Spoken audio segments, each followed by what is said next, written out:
Kalau misalnya gimana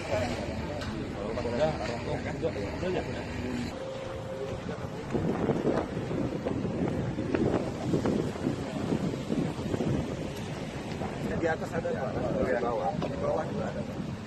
Yang kita untuk wisata kita pakai untuk wisata virtual. Ya.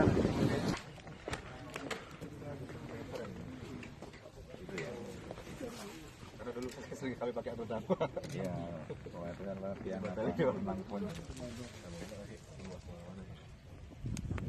Karena slalom nggak butuh panjang, saya lihat tadi di sungai tadi kita sebegitu, memang tidak luas, karena itu bisa jadi industri olahraga.